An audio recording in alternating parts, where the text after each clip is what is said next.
আসসালামু আলাইকুম। আশা করি সব ইনশাল্লাহ ভালো আছেন।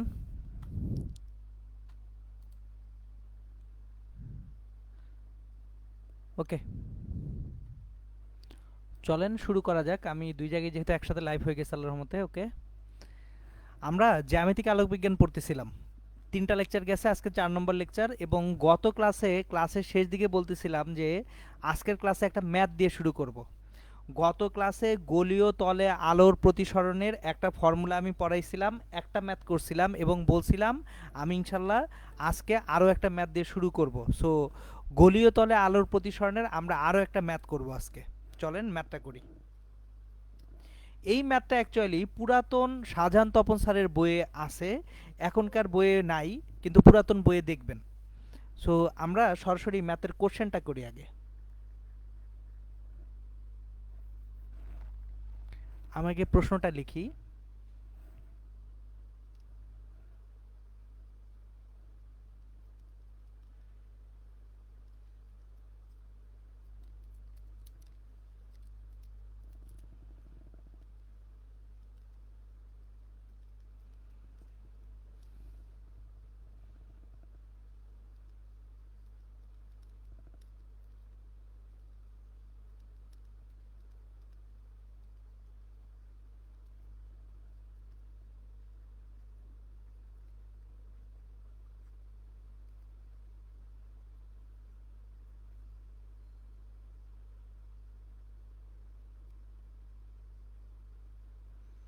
প্রশ্নটা হচ্ছে, একটা পানির ট্যাঙ্কের গায়ে একটি কাচের জানালা আছে। আমি ডায়াগ্রাম এঁকে দেখাবো একটু পরে, কিন্তু আপাতত আগে প্রশ্নটা যেটা সেটা হচ্ছে একটা পানির ট্যাঙ্কের গায়ে হচ্ছে একটা কিসের জানালা আছে?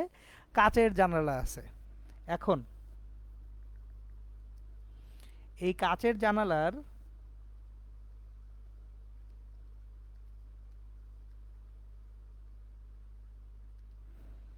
বক্রতার ব্যাসার্ধ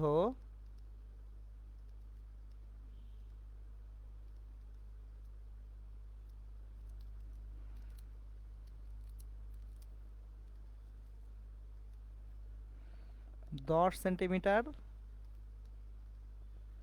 এবং জানালার উত্তল পৃষ্ঠ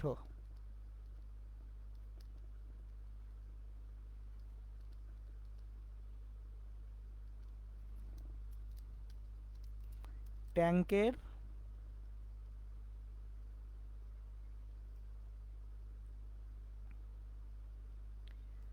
বাইরের দিকে অবস্থিত।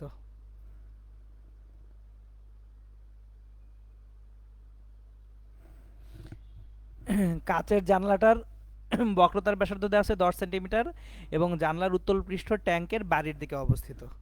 এখন একটি বাতি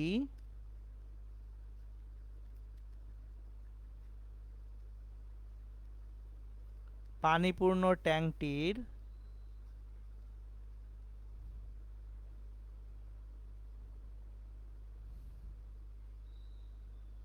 এক ভেতরে 20 সেন্টিমিটার দূরত্বে, 2 বাইরে 20 সেন্টিমিটার দূরত্বে রাখলে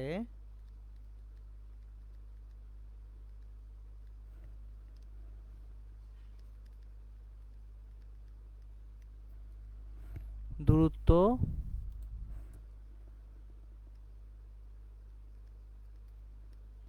কাচের জানালার মেরু হতে পরিমাপ করা। প্রতি ক্ষেত্রে বিম্বের অবস্থান নির্ণয় করো।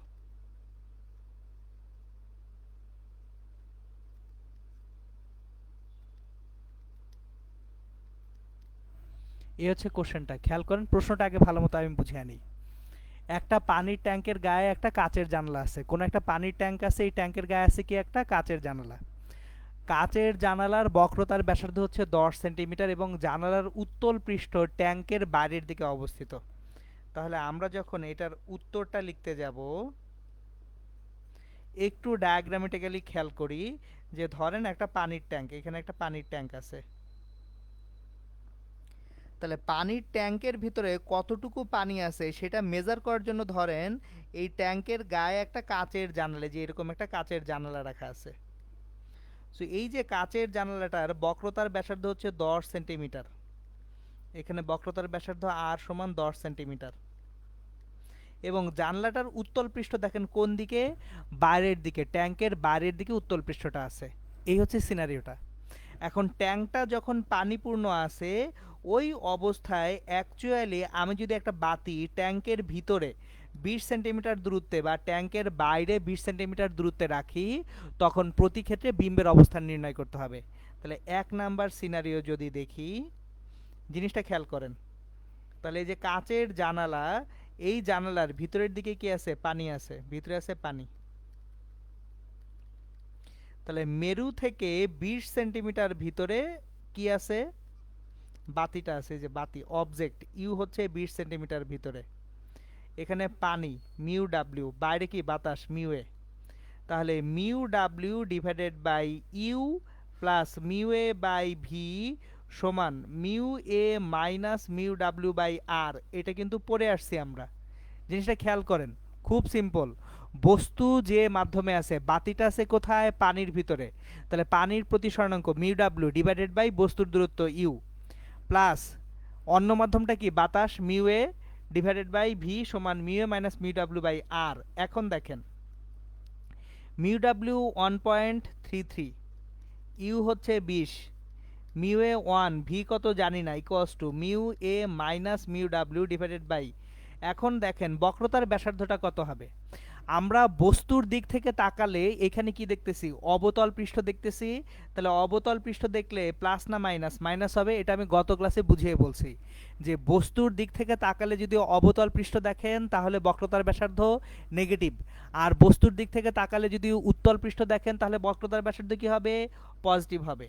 তাহলে 1/v ইকুয়ালস টু কত দ্বারা আমরা দেখি, এখানে 0.33/10 মাইনাস 1.33/20। সো যদি লসাগু করি এইটাকে, আমরা ক্যালকুলেশনটা কমপ্লিট করি,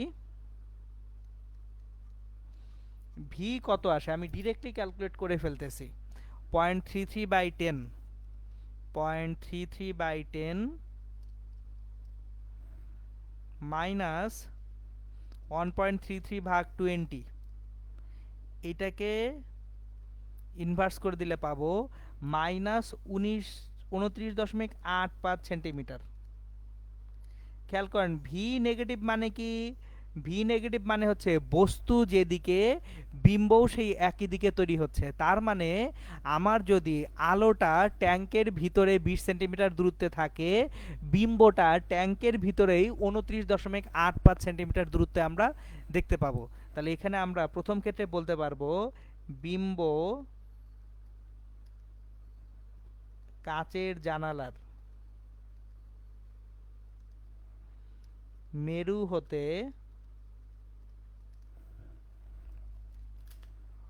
29.85 সেন্টিমিটার ভিতরে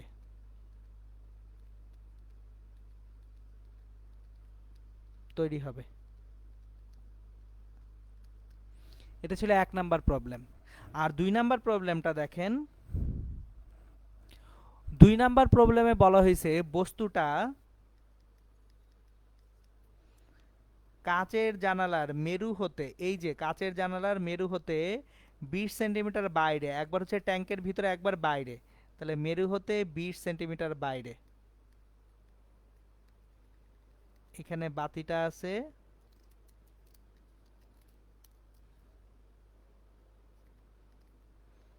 বিশ সেন্টিমিটার বাইরে।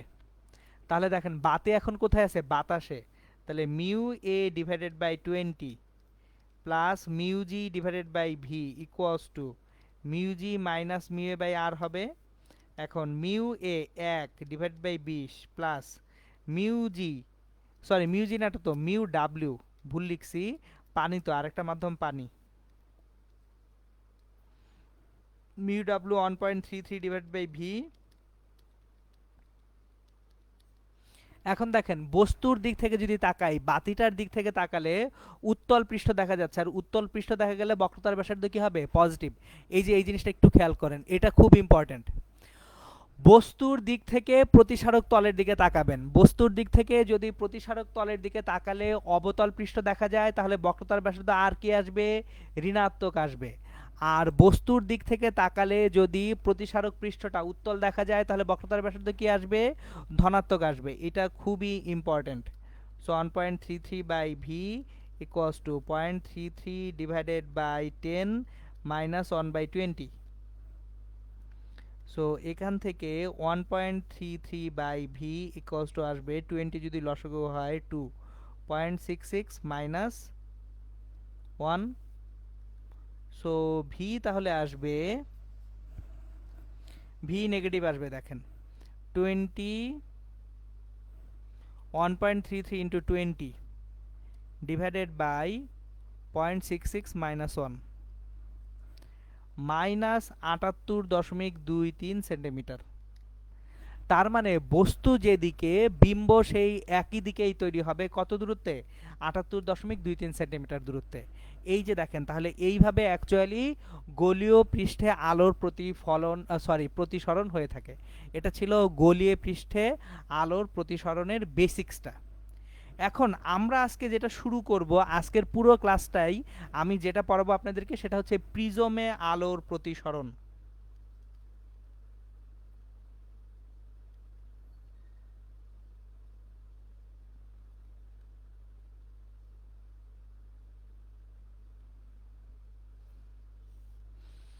প্রথম প্রশ্নটা হচ্ছে প্রিজম কি জিনিস। আমি আগে আপনাদেরকে একটা প্রিজম কি জিনিস সেটা দেখিয়ে নিব, তারপর হচ্ছে প্রিজমে কিভাবে আলোর প্রতিসরণটা হয় সেটা আপনাদেরকে আমি দেখাবো। সো প্রথমে আমরা একটা প্রিজম কি বস্তু সেটা ভালো মতো দেখে নিই। সো আমরা যেটা দেখব সেটা হচ্ছে প্রিজম, লাইট প্রিজম। সো দেখেন, প্রিজম জিনিসটা আমি আগে আপনাদেরকে দেখায় নিই।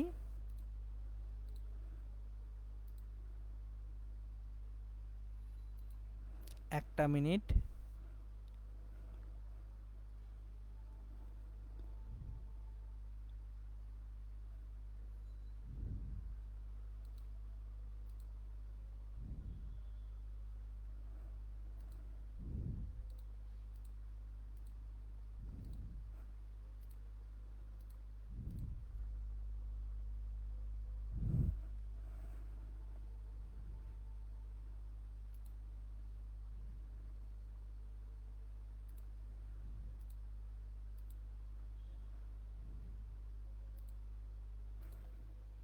সো এই যে দেখেন, স্ক্রিনে যেটা দেখতে পাচ্ছেন এটাই হচ্ছে প্রিজম। খেয়াল করেন, এটা একটা কাচের তৈরি প্রিজম, ত্রিভুজ আকৃতির প্রিজম। খেয়াল করে দেখেন, বাম পাশ দিয়ে আলোটা ঢুকতেছে, এটা হচ্ছে সাদা আলো, কিন্তু ডান পাশ দিয়ে বর্ণালী পাওয়া যাচ্ছে, বিভিন্ন রঙের আলো পাওয়া যাচ্ছে।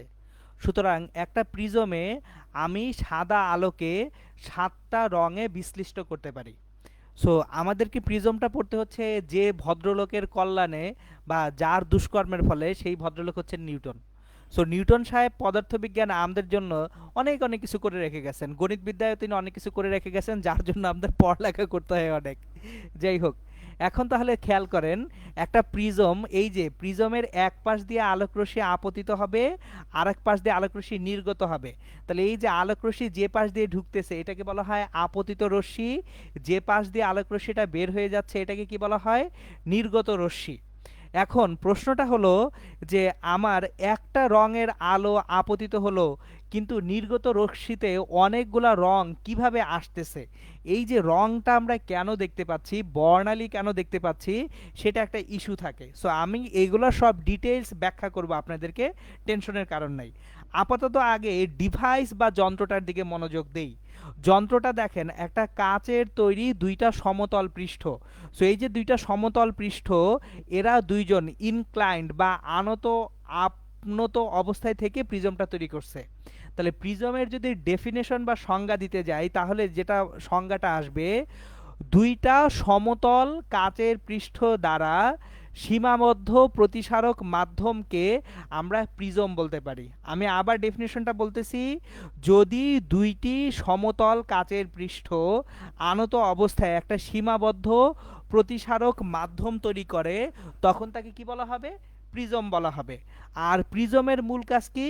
প্রিজমের মূল কাজ হচ্ছে এই যে আলোক রশ্মিকে এক পাশে আমি আপতিত করব এবং নির্গত যে রশ্মিটা আছে সেই নির্গত রশ্মিকে বিভিন্ন বর্ণালী বা রঙে বিশ্লিষ্ট করব।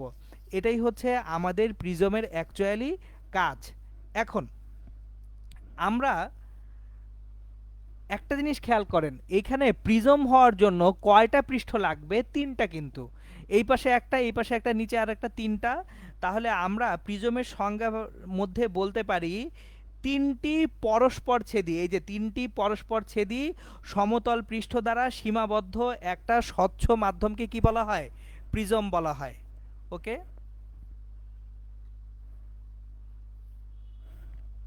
এখন আমি সংজ্ঞাগুলো লিখে দিই। আগে প্রিজমের সংজ্ঞা লিখি আমরা, চলেন।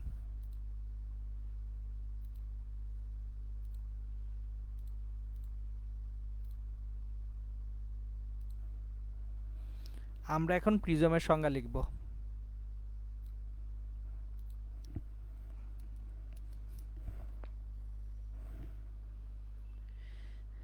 দুইটি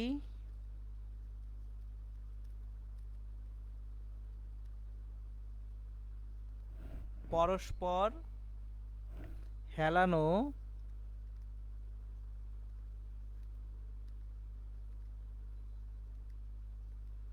সমতল পৃষ্ঠ দ্বারা সীমাবদ্ধ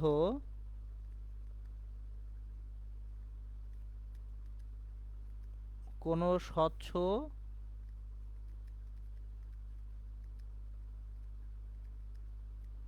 প্রতিসারক মাধ্যমকে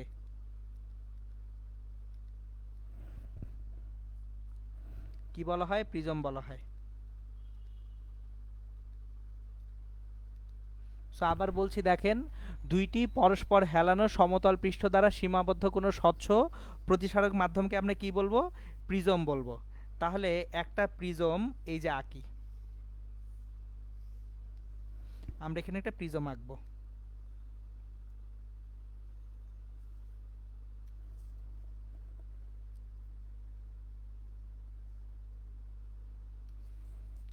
তাহলে এই যে দেখেন, দুইটা পরস্পর হেলানো সমতল পৃষ্ঠ, বাম পাশে একটা পৃষ্ঠ আছে, ডান পাশে একটা পৃষ্ঠ আছে। এই দুইটা পৃষ্ঠ দ্বারা সীমাবদ্ধ কোনো স্বচ্ছ প্রতিসারক মাধ্যমকে কি বলতেছে? প্রিজম বলা হচ্ছে। এখন আমরা এই প্রিজমে আগে আলোক রশ্মি ফেলি। ধরেন এখানে এই যে লাল রঙের একটা অভিলম্ব আঁকলাম, অভিলম্ব আঁকার পরে এখানে একটা আলোক রশ্মি এনে ফেলি। তাহলে আলোক রশ্মি যদি ফেলি, আলোক রশ্মি ধরেন এখানে আসলো, আপতিত হলো, তাহলে এটা আপতন কোণ। এই যে কোণটা, এটা হচ্ছে আপতন কোণ I1। এখন আলোক রশ্মিটা হালকা মাধ্যম বায়ু থেকে ঘন মাধ্যমে আসছে।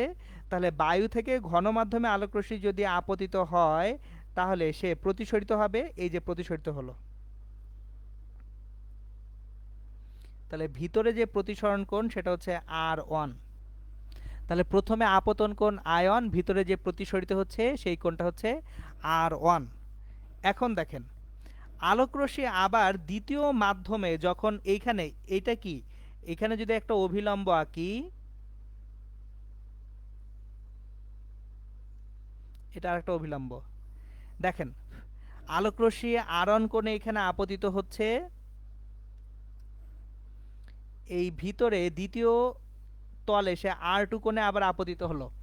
এখন দেখেন, প্রথমে বাম পাশ থেকে যখন ডানে ঢুকতেছিল আলোক রশ্মি, যে রশ্মিটা আমি যদি বলি এটা PM রশ্মি, PM রশ্মিটা যখন আপতিত হচ্ছিল হালকা মাধ্যম থেকে ঘন মাধ্যমে যাচ্ছিল, তাহলে প্রতিসরিত রশ্মি কি করবে? প্রতিসরিত রশ্মিটা অভিলম্বের কাছে সরে আসবে। কিন্তু যখন আমার এই যে MN রশ্মিটা আপতিত হলো, এমএন রশ্মিটা এখন কি ঘন মাধ্যম থেকে হালকা মাধ্যমে যাচ্ছে, তাহলে নির্গত যে রশ্মিটা সেটা অভিলম্ব থেকে দূরে সরে যাবে। সো এন থেকে যে রশ্মিটা নির্গত হবে, ধরেন এটা কিউ রশ্মি, সেটা অভিলম্ব থেকে দূরে সরে গেল, এটা I2। সো এই যে দেখেন একটা প্রিজমে এইভাবে আলোক রশ্মি আপতিত হয় এবং নির্গত হয়, তাহলে আমরা এখানে বলে দিতে পারি PM, এটা হচ্ছে আপতিত রশ্মি, আর NQ নির্গত রশ্মি। PM আপতিত রশ্মি আর NQটা কি রশ্মি?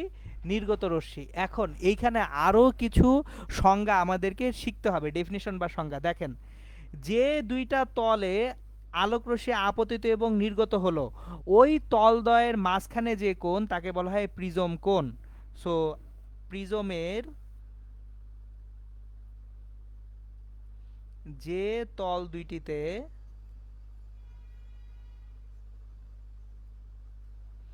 আলোক রশ্মি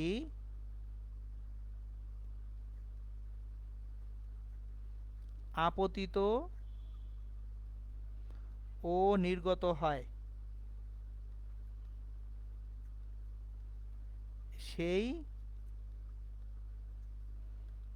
তল দুইটির মধ্যবর্তী কোণ প্রিজম কোণ এ। তাহলে আমি একটা প্রিজমের প্রিজম কোণ পেলাম, আপতিত রশ্মি পেলাম, আপতন কোণ পেলাম, এবং নির্গত রশ্মি এবং নির্গত কোণ পেলাম, এগুলা পেয়ে গেছি। এবার আসেন, প্রিজমে আরো একটা ডেফিনিশন লাগবে, সেই ডেফিনিশনটাকে বলা হয় বিচ্যুতি কোণ। সো প্রিজমের বিচ্যুতি কোণ কি জিনিস সেটা আমরা দেখব। চলেন, বিচ্যুতি কোণ কাকে বলে। বিচ্যুতি কোণ,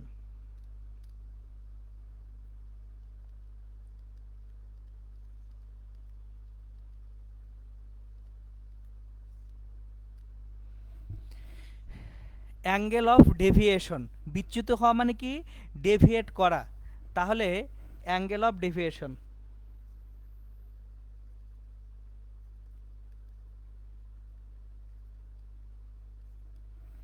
আমি বিচ্যুতি কোণটা একদম গ্রাফিক্যালি আপনাদেরকে বুঝাবো এখন।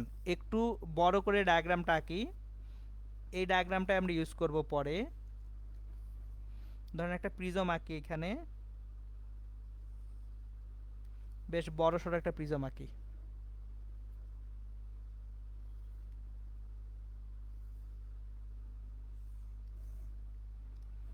সো এখানে একটা অভিলম্ব আঁকি আগে,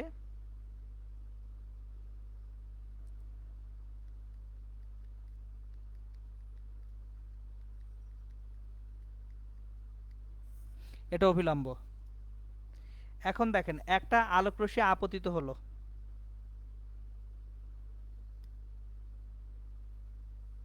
সো কোন একটা রশ্মি আপতিত হয়েছে। প্রিজমটা যদি না থাকতো, আলোক রশ্মি কিন্তু ডিরেক্ট এই স্ট্রেট লাইন বরাবর চলে যেত।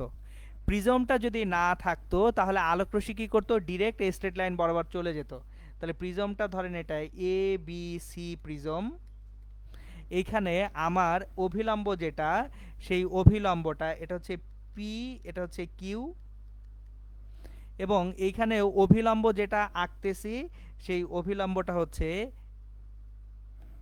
NQ, আর এদিকে ধরেন O', এটা হচ্ছে অভিলম্বটা। খেয়াল করেন, এখন আলোক রশ্মি যদি প্রিজমটা না থাকতো, সেক্ষেত্রে কি PQ এর পরে ডিরেক্টলি চলে যেত না? আলোক রশ্মিটা PQ এর পরে ডিরেক্ট চলে যেত। PQ এর পরে তার যাওয়ার কথা ছিল ডাইরেক্টলি, এদিকে ডাইরেক্টলি যাওয়ার কথা ছিল। কিন্তু যেহেতু প্রিজমটা আছে, তাহলে প্রথমেই আলোক রশ্মিটা কি হবে? বাঁকবে। তাহলে বেঁকে সে যাচ্ছে কোন দিকে? এইভাবে যাচ্ছে, গেল কিউ বিন্দু থেকে আলোক রশ্মিটা আর এর দিকে চলে গেল, আর এর অভিমুখে। এখন এই কিউ আরটা আমার আবার সেকেন্ড আপতিত রশ্মি, দ্বিতীয় প্রতিসারক তলে এই যে কিউ আরটা হচ্ছে আপতিত রশ্মি।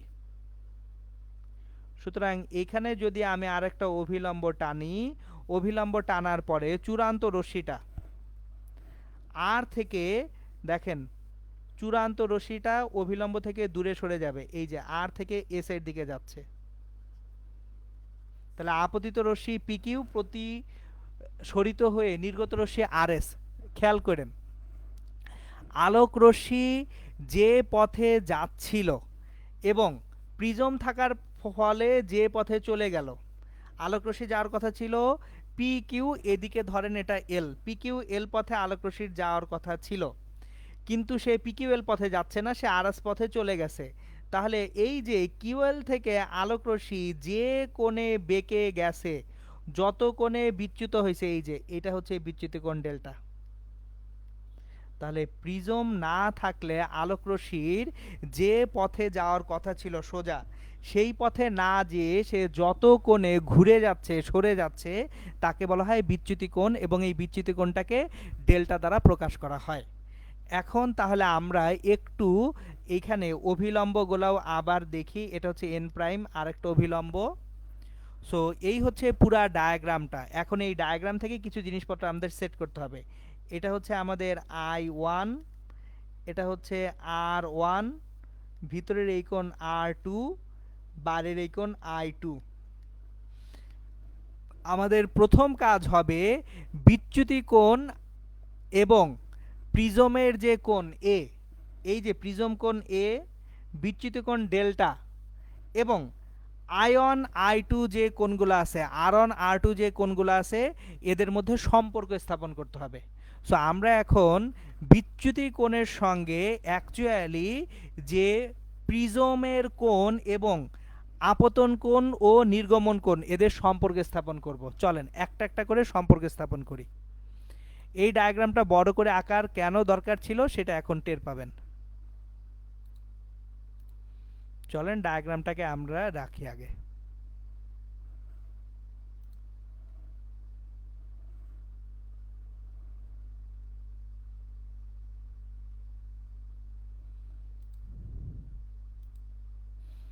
ওকে, এই যে দেখেন ডায়াগ্রামটা এঁকে রাখা আছে। এখন এইখানে এই বিন্দুটা ও বিন্দু, নিচে ও প্রাইম, কিউ আর। একটু ফলো করবেন আমাকে। আমি প্রথমেই এ যে কোণটা প্রিজম কোণ এ, এই কোণটা কত সেটা আমরা একটু ফাইন্ড আউট করব। চলেন শুরু করা যাক। একটা জিনিস দেখেন, কোণ এ কিউ ও প্রাইম এটা কিন্তু 90 ডিগ্রি। এ কিউ ও প্রাইম কোণটা 90 ডিগ্রি কেন? কারণ এন কিউ ও প্রাইম এটা লম্ব এ বি এর উপরে। আবার কোণ এ আর ও প্রাইম এটাও 90 ডিগ্রি। তাহলে এ কিউ ও প্রাইম 90 ডিগ্রি, এ আর ও প্রাইম 90 ডিগ্রি, তাহলে এ কিউ ও প্রাইম আর চতুর্ভুজে এ কিউ ও প্রাইম আর যে চতুর্ভুজটা আমরা দেখতে পাচ্ছি, দেখেন এই চতুর্ভুজটাকে আমি একটু মার্ক করি। এ কিউ ও প্রাইম আর চতুর্ভুজ, এ কিউ ও প্রাইম আর, এই যে চতুর্ভুজটা, এই চতুর্ভুজের দুই পাশের দুইটা কোণ 90 ডিগ্রি।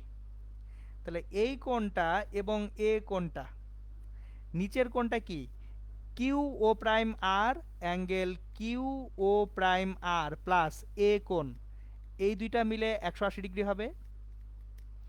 একটা চতুর্ভুজের তা চারটা কোণের সমষ্টি হচ্ছে 360 ডিগ্রি। তাহলে দুইটা কোণ যদি 90 90 180 হয়, বাকি দুইটা কোণ মিলে কি 180 ডিগ্রি হবে। সো এটা নিয়ে কোনো সমস্যা থাকার কথা না। আবার দেখেন একটা জিনিস, আমার এইখানে ত্রিভুজ কিউ ও প্রাইম আর এ, এটা একটা ত্রিভুজ। অ্যাঙ্গেল আর ওয়ান প্লাস অ্যাঙ্গেল আর two plus angle Q O prime আর, এটা 180 ডিগ্রি। দেখেন একটা ত্রিভুজের তিন কোণের সমষ্টি কত 180।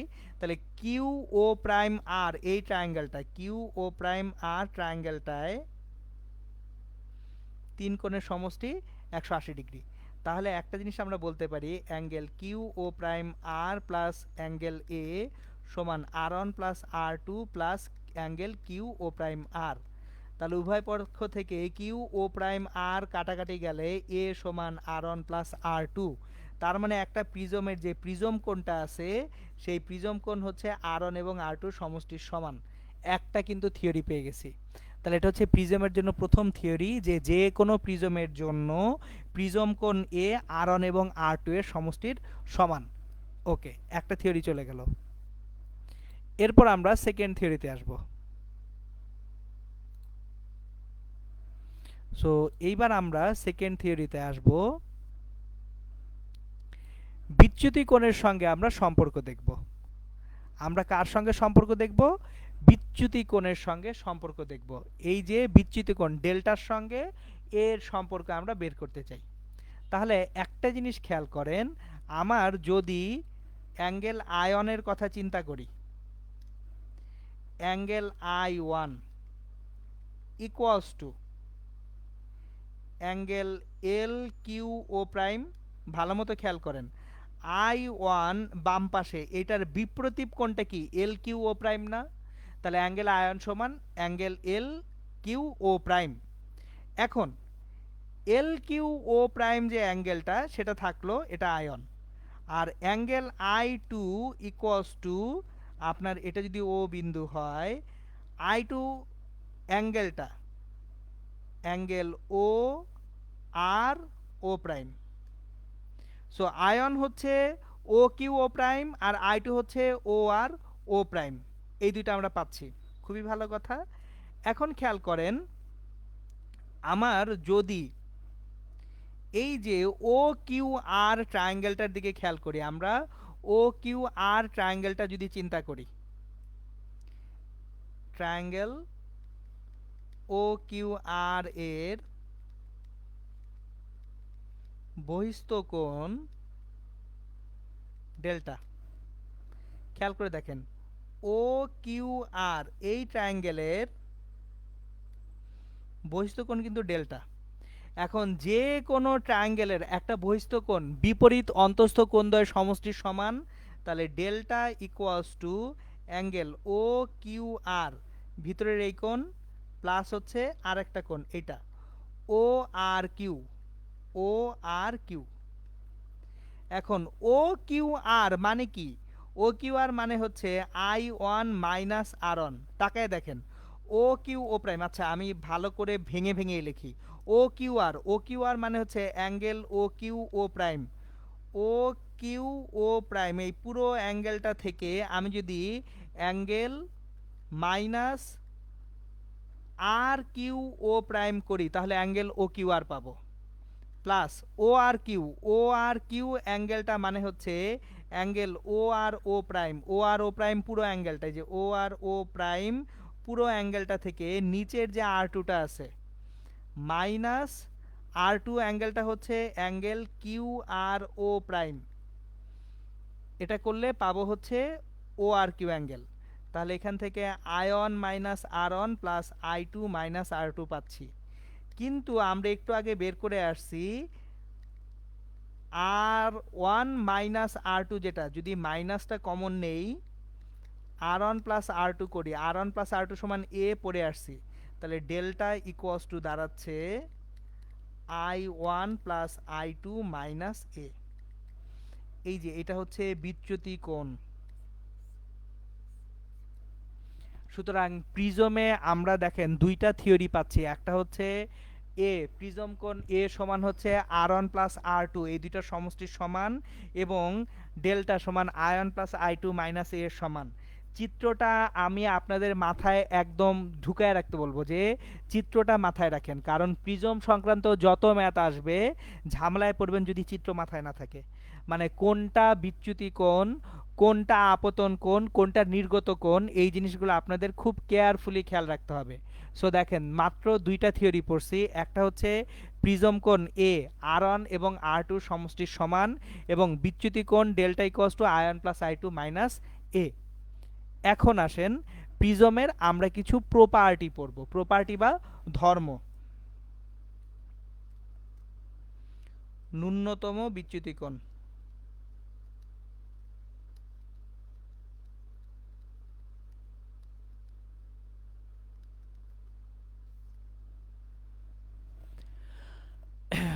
আমরা অলরেডি ডেল্টা সমান পড়ছি আয়ন প্লাস I2 মাইনাস এ। এই আয়নটা হচ্ছে আপতন কোণ,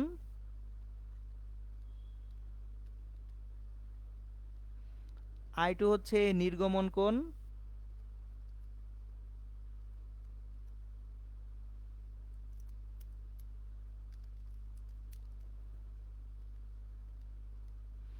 আর এটা হচ্ছে প্রিজম কোণ।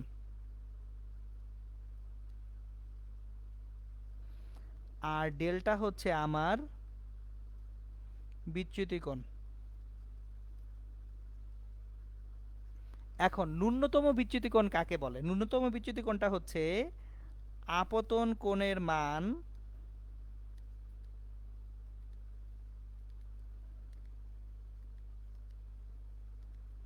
বাড়াতে থাকলে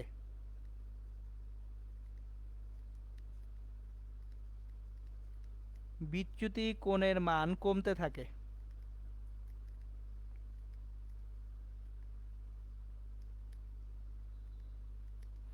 দেখেন, আপনি যখন প্রিজমে আপতন কোণের মানটা বাড়াতে থাকবেন, এই যে আয়নের মান বাড়াতে থাকবেন, তখন ডেল্টার মানটা অ্যাকচুয়ালি কমতে থাকবে।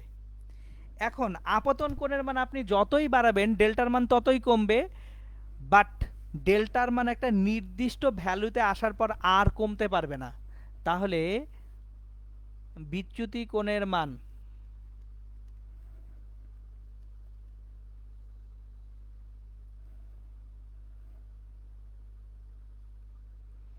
কমতে কমতে একটি নির্দিষ্ট মানে পৌঁছানোর পর আপতন কোণ বৃদ্ধির সাথে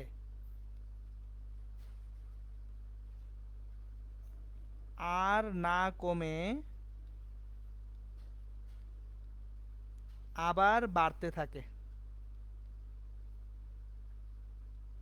মানে আপনি যখন আপতন কোণের মান বাড়াচ্ছেন, বিচ্যুতি কোণের মান তখন কমতেছে, কিন্তু আপতন কোণের মান বাড়াতে বাড়াতে একটা সার্টেইন মানে যাওয়ার পরে বিচ্যুতি কোণের মানটা আর না কমে আবার বাড়তে থাকবে। তাহলে ওই যে বিচ্যুতি কোণের যে সর্বনিম্ন মানটা, বিচ্যুতি কোণের এই সর্বনিম্ন মানকেই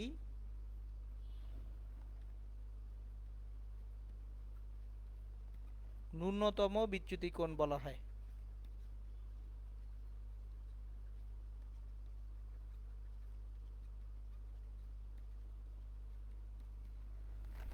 এখন আমার তাহলে ন্যূনতম বিচ্যুতি কোণটার গ্রাফিক্যাল প্রেজেন্টেশনটা দেখতে হবে এবং শর্ত দেখতে হবে।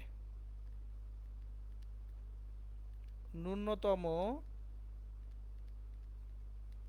বিচ্যুতি কোণের শর্ত।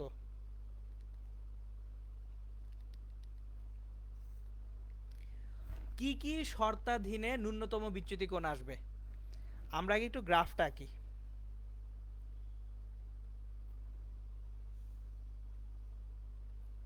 আই আপতন কোণ, ডেল্টা বিচ্যুতি কোণ। দেখেন, ধরেন কোন একটা সার্টেন আপতন কোণে বিচ্যুতি কোণের মানটা এরকম ছিল। আপতন কোণের মান যতই বাড়াচ্ছি বিচ্যুতি কোণ কমতেছে, কমতে কমতে একটা সুনির্ধারিত মানে আসার পরে আপতন কোণ বাড়ানোর সঙ্গে সঙ্গে বিচ্যুতির কোণের মান আবার বাড়তেছে। তাহলে এই যে বিচ্যুতি কোণের যে সর্বনিম্ন মানটা, এই সর্বনিম্ন মানটাকে বলা হয় ন্যূনতম বিচ্যুতি। ডেল এমটা হচ্ছে ন্যূনতম বিচ্যুতি। তাহলে গ্রাফটা কিরকম হয়? গ্রাফটা এরকম একটা গ্রাফ হয় যে আমার যতই আপতন কোণ বাড়তেছে বিচ্যুতি কোণের মান কমতেছে, তারপর একটা সার্টেইন মানে পৌঁছানোর পরে আর না কমে সে আবার কি করবে? বাড়তে থাকবে। তাহলে বিচ্যুতি কোণের এই যে মিনিমাম ভ্যালুটা, এটাকেই বলা হচ্ছে ন্যূনতম বিচ্যুতি কোণ। এখন ন্যূনতম বিচ্যুতি কোণ যখন হবে, শর্তগুলা কি কি? এক নাম্বার শর্ত, আয়ন সমান I2 হইতেই হবে। এটার প্রতিপাদন করা যায়, বিশাল প্রতিপাদন, আমরা প্রতিপাদনটা দেখব না, আমি জাস্ট আপনাদেরকে কনসেপ্টগুলো বুঝিয়ে দিচ্ছি যে যখন ন্যূনতম বিচ্যুতি কোণ হবে তখন অ্যাকচুয়ালি আয়ন সমান I2 হইতে হবে। তার মানে আপতন কোণ এবং নির্গমন কোণ পরস্পর সমান হবে, আরন সমান R2 হবে। সো যদি ন্যূনতম বিচ্যুতি কোণ হয় তাহলে আয়ন সমান I2 এবং আরন সমান R2 হবে। এটা 1 2। একটা জিনিস খেয়াল করেন, আমি যদি এইখানে এই যে ন্যূনতম বিচ্যুতি কোণে একটা স্পর্শক আঁকি, সেই স্পর্শকটা কি এক্স অক্ষের সমান্তরাল হচ্ছে, তাহলে D divided by DI of delta, মানে আয়ের সাপেক্ষে যদি বিচ্যুতি কোণকে ডিফারেন্সিয়েশন করি তাহলে অবশ্যই জিরো পাওয়া যাবে। সো এই দুইটা শর্তই প্রযোজ্য হবে কিসের জন্য? ন্যূনতম বিচ্যুতি কোণের বেলায়। সো এই দুইটা জিনিস মাথায় রাখবো। এবং ন্যূনতম বিচ্যুতি কোণ থেকে প্রিজমের উপাদানের প্রতিসরণাঙ্ক পাওয়া যায়। প্রিজমের উপাদানের প্রতিসরণাঙ্ক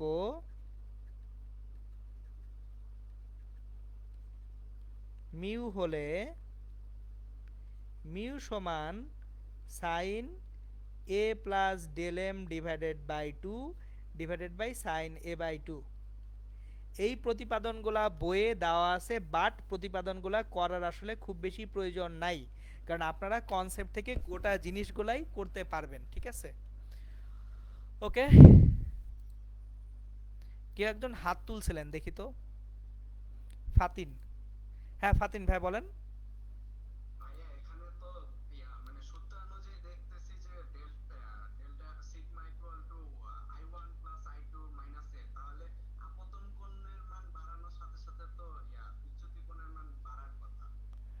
কেমনে? হুম হুম। আয়ন বাড়াচ্ছেন, দেখেন ডেল সমান আয়ন প্লাস I2 মাইনাস এ না? হ্যাঁ, আপনার I2 কি করতেছে? I2 নিয়ে কোনো কথা বলছি আমি? তাহলে আয়ন চেঞ্জ করলে কি I2 চেঞ্জ হবে না?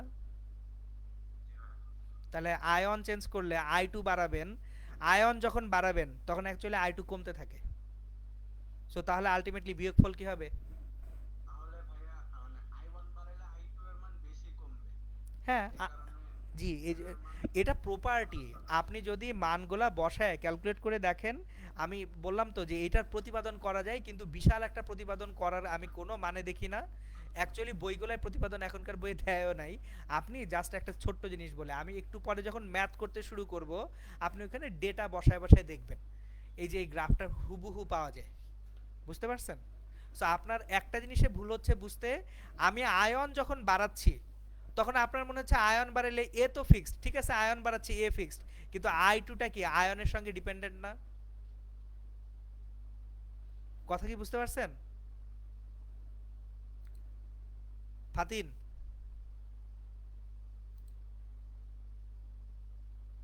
হ্যালো, এখন ক্লিয়ার হয়েছেন যে I2টা ভাইয়া আয়নের উপরে ডিপেন্ডেন্ট, এই জন্য জিনিসটা এইভাবে কমে যাবে। ক্লিয়ার এখন?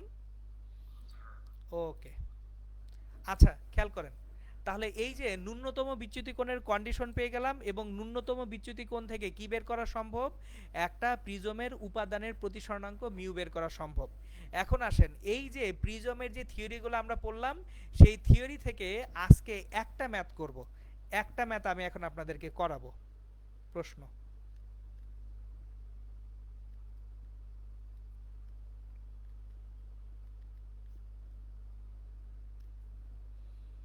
একটি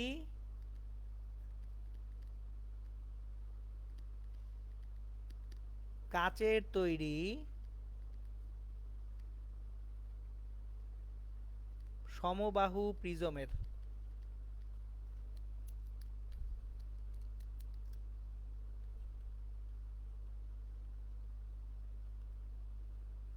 এক পাশে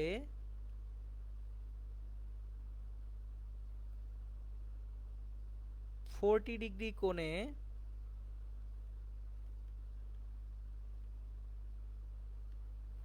আলোক রশ্মি আপতিত হলে এক ন্যূনতম বিচ্যুতি কোণ কত,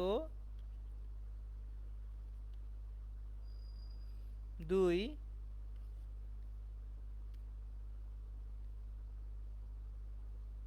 বিচ্যুতি কোণ কত।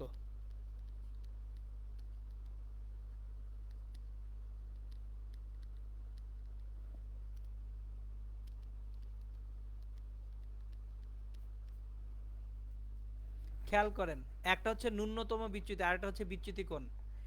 এখন এই যে ন্যূনতম বিচ্যুতি কোণ বের করতে বলছে, এটা কিন্তু শুধুমাত্র প্রতিসরণাঙ্ক এবং আপনার যে প্রিজম কোণ সেটার সঙ্গে ডিপেন্ডেন্ট। সো অনেকেই এই প্রশ্নগুলো নিয়ে একদম হিমশিম খেয়ে যায়। কাচের তৈরি সমবাহু প্রিজম, তাহলে মিউ 1.5। সমবাহু প্রিজম হলে এ সমান 60 ডিগ্রি, একটা সমবাহু ত্রিভুজের তিনটা কোণই 60 ডিগ্রি করে, তাহলে সমবাহু প্রিজম হলে আমার এ 60 ডিগ্রি। আর মিউটা 1.5 কোথা থেকে, কাচের প্রতিসরণাঙ্ক 1.5। তাহলে ন্যূনতম বিচ্যুতি কোণ ডেল এম হলে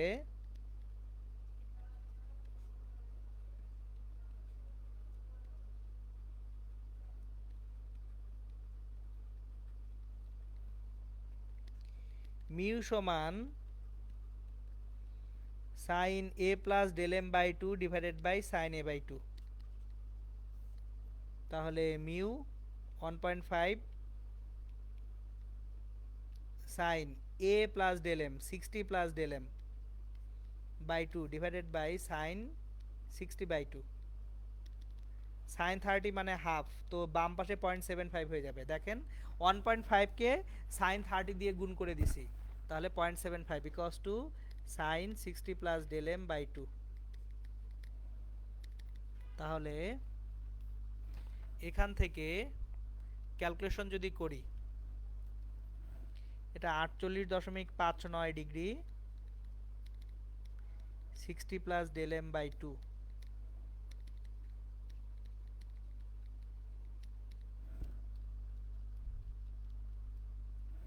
97.18 ডিগ্রি। সো ডেল এমটা থাকবে আমাদের তাহলে 37.18 ডিগ্রি। এটা হচ্ছে একের অ্যান্সার। খেয়াল করেন, এই প্রিজমের জন্য ন্যূনতম বিচ্যুতি কোণ 37.18 ডিগ্রি। তাহলে ন্যূনতম বিচ্যুতি কোণের সঙ্গে কিন্তু অ্যাকচুয়ালি আপতন কোণের কোনো সম্পর্ক নাই। আপতন কোণের সম্পর্ক হচ্ছে বিচ্যুতি কোণের সাথে। তাহলে 2 নাম্বার দেখি। ঘটনাটা খেয়াল করেন, একটা সমবাহু কাচ প্রিজম, আমি ডায়াগ্রামটা আঁকবো।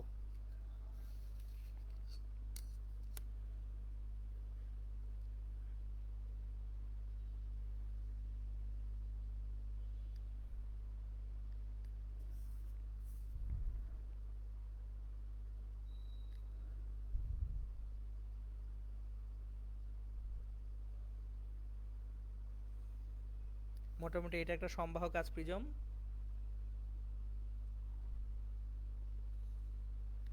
তাহলে এখানে অ্যাঙ্গেলটা এ সমান 60 ডিগ্রি। আলোকরশ্মি 40 ডিগ্রিতে আপতিত হচ্ছে, তাহলে আয়ন হচ্ছে 40 ডিগ্রি।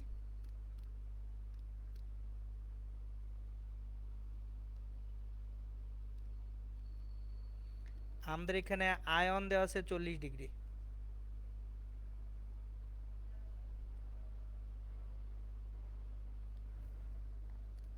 এখন দেখেন, আমার বিচ্যুতি কোণ ডেল্টা যদি ক্যালকুলেট করতে হয়, সবার আগে জানতে হবে I2 কত। কারণ দেখেন, I2 জানা ছাড়া আপনি কোনোভাবেই বিচ্যুতি কোণ ক্যালকুলেট করতে পারবেন না। সো এটা আয়ন, এটা আরন, এটা R2, এটা I2।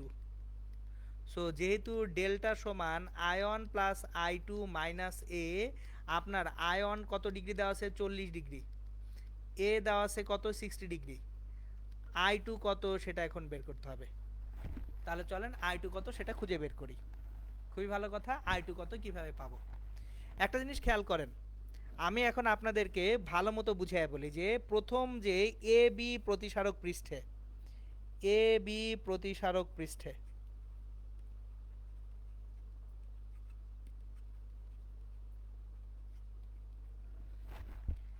স্নেলের সূত্র আমি আপনাদেরকে খুব স্লোলি পড়াইছিলাম, কেন এখন টের পাবেন? এই যে এবি প্রতিসারক পৃষ্ঠের আগে এখানে বাতাস থেকে আলোকরশ্মিটা কাচে প্রবেশ করতেছে, মিউ এ থেকে মিউ জিতে প্রবেশ করতেছে।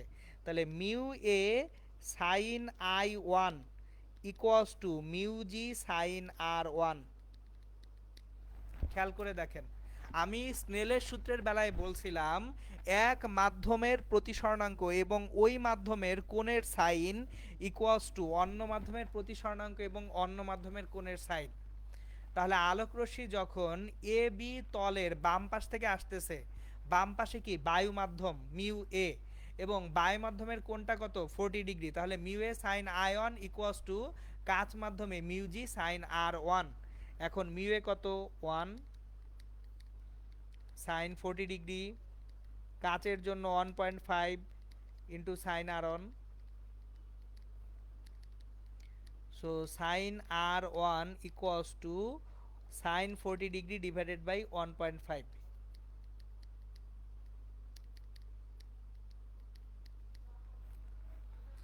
তাহলে আর ওয়ানটা কত হয় সেটা দেখি।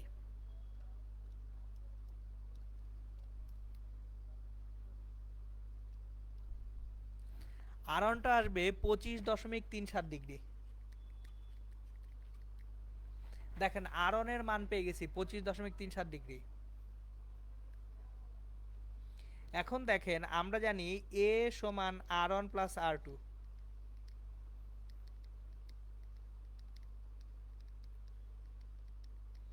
আর টু সমান এ মাইনাস আর ওয়ান। এ হচ্ছে 60 ডিগ্রি, আর ওয়ান হচ্ছে 25.37 ডিগ্রি। তাহলে 60 মাইনাস 25.37, 34.63 ডিগ্রি। এটা হচ্ছে আর টু। এখন দেখেন আমরা যদি এসি প্রতিসারক পৃষ্ঠে চিন্তা করি, এসি প্রতিসারক পৃষ্ঠে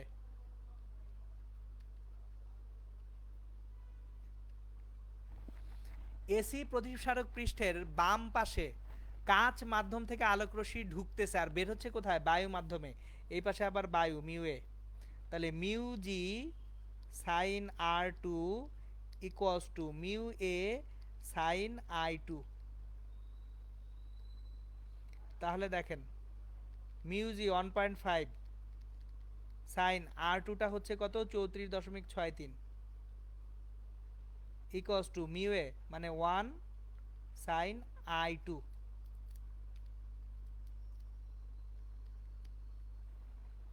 তাহলে সাইন আই টু এর মান আসবে 1.5 ইন্টু সাইন 34.63 0.852।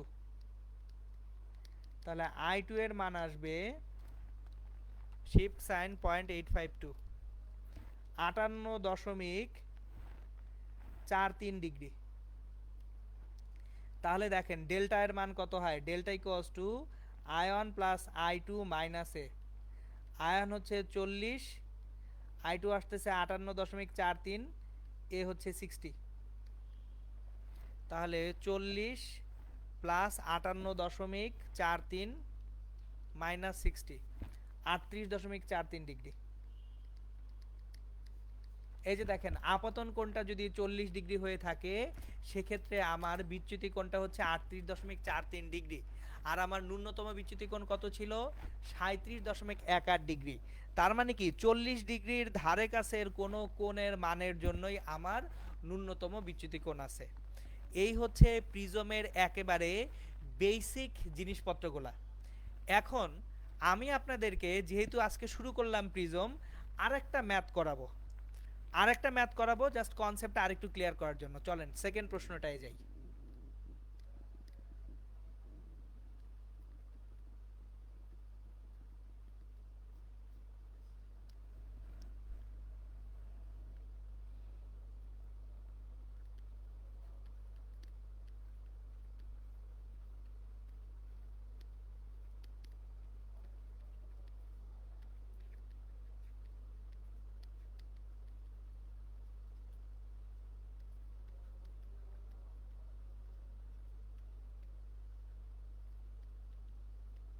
একটা বিশুদ্ধ কাচের তৈরি প্রিজমের প্রিজম কোণ দেওয়া আছে 75 ডিগ্রি। তাহলে প্রিজমের এক পৃষ্ঠে আপতন কোণের মান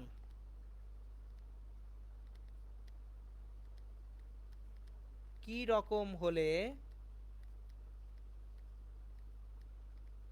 অপর পৃষ্ঠে কোনো নির্গত রশ্মি থাকবে না।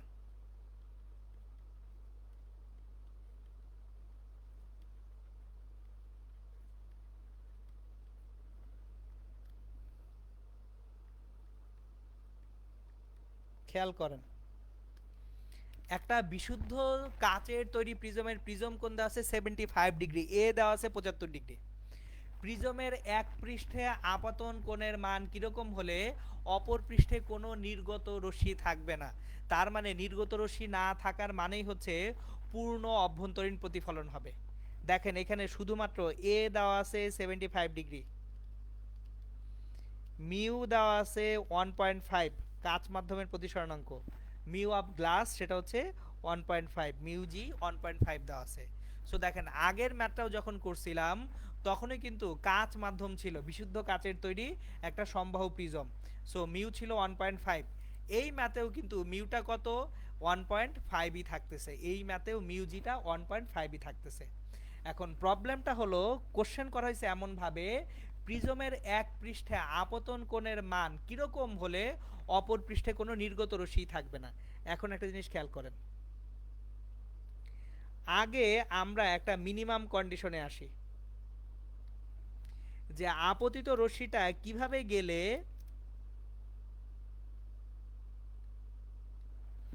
ও মা, এটা তো 75 ডিগ্রি, প্রিজম কোণটা আগে বড় করে নিই।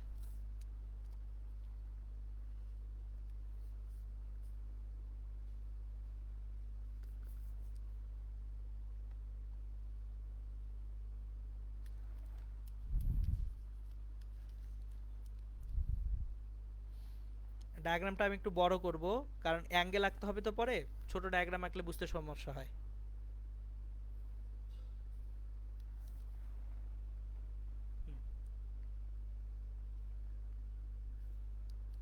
দেখেন এ সমান 75 ডিগ্রি দেওয়া আছে, জিনিসটা বুঝবেন, এ সমান 75 ডিগ্রি দেওয়া আছে, আপনাকে বলা হয়েছে দ্বিতীয় মাধ্যমে কোনো নির্গত রশ্মি থাকতে পারবে না। তার মানে সর্বোচ্চ যে সিনারিওটা হবে, দ্বিতীয় মাধ্যমে যদি নির্গত রশ্মি না থাকে, সর্বোচ্চ সিনারিওটা হচ্ছে আলোক রশ্মি বিভেদ তল ঘেঁষে চলে যাবে। তার মানে আলোক রশ্মি এইভাবে বিভেদ তল ঘেঁষে চলে যাবে। দ্যাট ইজ আই টু সমান হতে হবে 90 ডিগ্রি। আবার বলতেছি দেখেন, আই টু 90 ডিগ্রি এটা হচ্ছে মিনিমাম কন্ডিশন, আই টু 90 ডিগ্রির থেকে কম হইতে পারবে না। কারণ আই টু যদি 90 ডিগ্রির কম হয়ে যায় তাহলে আলোক রশ্মি দ্বিতীয় পৃষ্ঠ থেকে নির্গত হয়ে যাবে। তাহলে যদি দ্বিতীয় পৃষ্ঠে কোনো নির্গত রশ্মি না থাকে তাহলে আলোক রশ্মি পৃষ্ঠতল দিয়ে বিভেদ তল ঘেঁষে চলে যাবে। এখন তাহলে আই টু 90 ডিগ্রি হলে সেটার জন্য একটা আর টু থাকবে, এখানে একটা আর টু থাকবে,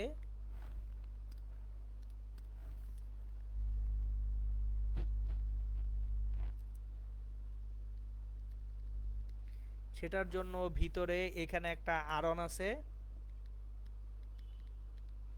এবং আলোক রশ্মি আপতিত হচ্ছে ধরেন আয়ন কোণে।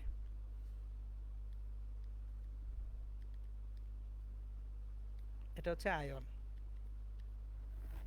এখন দেখেন, খেয়াল করেন, আই টুর মান 90 ডিগ্রি, এটা তো আগে বুঝে নিচ্ছি আমরা যে যেহেতু আলোক রশ্মি নির্গত হচ্ছে না, তার মানে কি আলোক রশ্মি সর্বোচ্চ কি করতে পারবে, বিভেদ তল ঘেঁষে চলে যাবে। তাহলে আই টু 90 ডিগ্রি। এখন তাহলে এ বি সি, এসি প্রতিসারক পৃষ্ঠে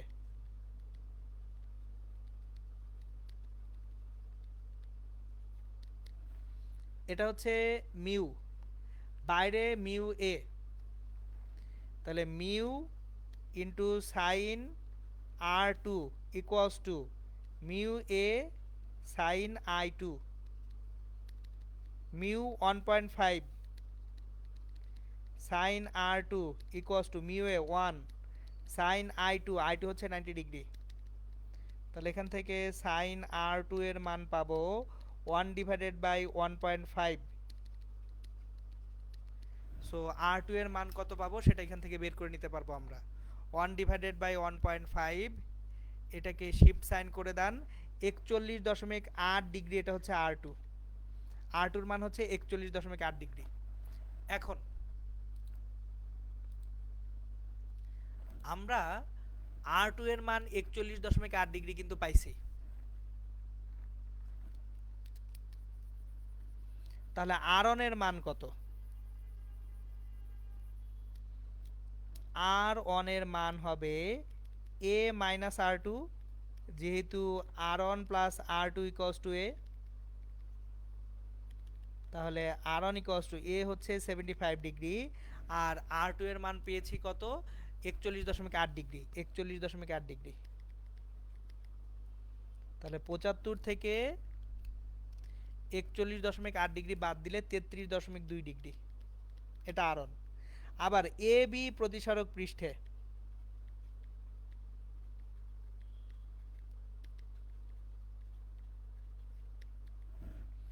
আমি যদি এ বি প্রতিসারক পৃষ্ঠে চিন্তা করি, এইদিকে আছে air mu A sine i1 equals to mu into sine r1, mu A 1 into sine i1 mu 1.5 into sine 33.2। So sine i1 equals to 1.5 into sine 33.2 so আয়ন ইকুয়ালস টু পাবো আমরা shift sign 0.82 55.08 degree. এইবার খেয়াল করেন, ion পাচ্ছেন 55.08 degree, এটা পেয়ে গেছেন। আয়ন 55.08 ডিগ্রি পেয়ে গেছেন। অ্যান্সারটা কত? আপনার আপতন কোণের মান কত হলে অ্যাকচুয়ালি কি হবে না, কোনো নির্গত রশ্মি থাকবে না। এখন আপতন কোণের মান এই আয়ন যেটা বের হলো এই 55.08 ডিগ্রি থেকে বেশি হবে না কম হবে, দ্যাট ইজ দ্য চ্যালেঞ্জ। আপনাকে এখন ডিসিশন দিতে হবে যে আপতন কোণের মান এই 55.08 ডিগ্রি থেকে বড় হইতে হবে নাকি ছোট হইতে হবে যদি কোনো নির্গত রশ্মি না থাকে। জিনিসটা খেয়াল করবেন, একটু মনোযোগ দিবেন। আমার যদি এইখানে একটু দেখেন R2 গ্রেটার দেন, একটু খেয়াল করেন এখানে R2 যেটা বের হয়েছে 41.8, এটা কিন্তু সংকট কোণ। কেন খেয়াল করে দেখেন তো, এই যে কাঁচ থেকে আলোক রশ্মি বায়ুতে বের হচ্ছে, তাহলে এইখানে নির্গত রশ্মি 90 ডিগ্রিতে যাচ্ছে, তাহলে R2 সমান 41.8 ডিগ্রি, এটা কি সংকট কোণ না?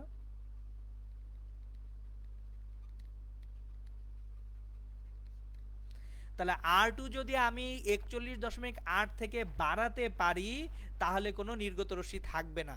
সো আমার টার্গেট হবে R2 must be greater than 41.8 degree. এখন R2 যদি বাড়াই তাহলে R1 টা কমে যাবে, R1 লেস দেন 33.2 ডিগ্রি। তাহলে R1 যদি কমে তাহলে আয়ন বাড়বে না কমবে? দেখেন R1 ও যদি কমে আয়নও কমে আসবে, আয়ন লেস দেন 55.08 ডিগ্রি। তাহলে আপতন কোণ 55.08 ডিগ্রি এর কম হলে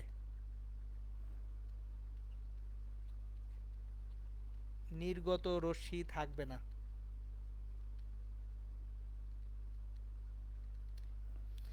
ঠিক আছে, সো আমি আরেকবার রিপিট করতেছি, এটা বুঝেন। এই কোশ্চেনগুলো একেবারে কমন কোশ্চেন, বোর্ড পরীক্ষায় আসে এবং আপনারা এই সব জায়গায় খুব ভুলভাল করে ফেলেন। দেখেন আমি বলছি এই যে আলোক রশ্মি নির্গত হবে না, কোনো নির্গত রশ্মি থাকবে না, তার মানে কি ম্যাক্সিমাম 90 ডিগ্রিতে যেতে পারে, ম্যাক্সিমাম 90 ডিগ্রিতে যেতে পারে। সেই 90 ডিগ্রি ধরে নিয়ে আমি আয়নের একটা মান ক্যালকুলেট করতেছি, কিন্তু খেয়াল করেন I2 90 ডিগ্রি হওয়া মানে কি R2 যেটা একটা সংকট কোণ না, সংকট কোণের থেকে বেশি কোণে আলোক রশ্মি আসলে আর বাইরে যাবে না, পূর্ণ অভ্যন্তরীণ প্রতিফলন হবে। তার মানে R2 এর মান 41.8 ডিগ্রি থেকে বড় হইতে হবে। এখন R2 যদি 41.8 ডিগ্রি থেকে বড় হয়, R1 এর মানটাই 33.2 ডিগ্রি থেকেও কি হবে, ছোট হয়ে যাবে, কারণ R1 এবং R2 দুইটার যোগফল তো 75 ডিগ্রি। সো R1 এর মান যত কমবে R2 এর মান তত বাড়বে, ভাইস ভার্সা। R2 এর মান আমি যতই বাড়াবো R1 এর মান তত কমে আসবে। তাহলে R1 এর মান যদি কমে আয়নের মানও কমবে, কারণ কি দুই পাশেই সাইন। খেয়াল করেন এই যে সমীকরণটায় মিউ এ সাইন আয়ন সমান মিউ সাইন R1। সো আপনি একটা কোণ যদি কমান আরেকটা কোণ কমবে, একটা কোণ বাড়লে আরেকটা কোণ বাড়বে, দুইটাই সাইন একই অনুপাতে সম্পর্কিত। তার মানে আয়নটা হচ্ছে 55.08 ডিগ্রি থেকে কম হতে হবে। সো প্রথম পৃষ্ঠের আপতিত কোণ, আপতন কোণ যদি 55.08 ডিগ্রি থেকে কম হয় তাহলে কোনো নির্গত রশ্মি পাবো না। এই হচ্ছে প্রিজমে কিভাবে আপনার ম্যাথগুলা করতে হয় সেটার সূচনা মাত্র, ঝামেলা কেবল শুরু, আরো প্রচুর ঝামেলা আছে। সো আমরা ইনশাল্লাহ আরো অনেক ঝামেলা সলভ করব। এখন আমার একটা ক্লাস মিস হয়েছিল বহু আগে, সো ওই ক্লাসটার মেকআপ ক্লাসটা নেওয়া হয় নাই। সেই মিস হওয়া ক্লাসের মেকআপ ক্লাসটা হবে ইনশাল্লাহ আমরা আমি ইনশাল্লাহ জানাই দিব, আগামীকালকে আপনাদের জানাবো। এই উইকে আমি একটা মেকআপ ক্লাস নিব, যে ক্লাসটা মিস হয়েছিল কয়েক সপ্তাহ আগে সেটার মেকআপ ক্লাসটার টাইম আমি ইনশাল্লাহ আপনাদেরকে আশা করি আগামীকালকে রাত্রেই জানিয়ে দিতে পারবো। ওকে, ঠিক আছে, তাহলে আজকে এই পর্যন্তই। একটু সবাই ম্যাথগুলো প্র্যাকটিস করেন কাইন্ডলি, কারণ এগুলাই মোটামুটি বোর্ড পরীক্ষার প্রশ্ন হয় এবং বোর্ড পরীক্ষায় আরও ঝামেলা দেয়। আমি ইনশাল্লাহ নেক্সট ক্লাসে প্রিজমের বোর্ড রিলেটেড প্রশ্নগুলোও সলভ করাবো, টেনশন নিয়েন না। ওকে, তাহলে কারো কোনো কোশ্চেন থাকলে কোশ্চেন করতে পারেন, মানে আমার পড়ানো শেষ, যদি কারো কোশ্চেন থাকে কোশ্চেন করতে পারেন। ফেসবুক জুম যে যেখানে আছেন প্রশ্ন থাকলে প্রশ্ন করতে পারেন, আর প্রশ্ন না থাকলে আমি আল্লাহ হাফেজ বলে দিব, টায়ার্ড হয়ে গেছি। প্রশ্ন নাই? ওকে, ঠিক আছে, প্রশ্ন না থাকলে তাহলে আল্লাহ হাফেজ, সবাই ভালো থাকবেন ইনশাল্লাহ। আসসালামু আলাইকুম। ওমা প্রশ্ন মনে হয় আছে?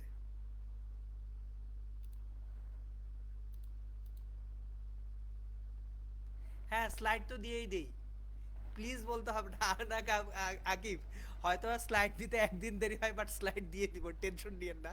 স্লাইড ইনশাল্লাহ কালকের মধ্যে পেয়ে যাবেন। একটু সময় লাগে, আমার পিডিএফ কনভার্ট করতে একটু টাইম লাগে, তো দেখা যায় সবসময় ইমিডিয়েটলি দিতে পারি না। ওকে, সবাই ভালো থাকবেন, আসসালামু আলাইকুম।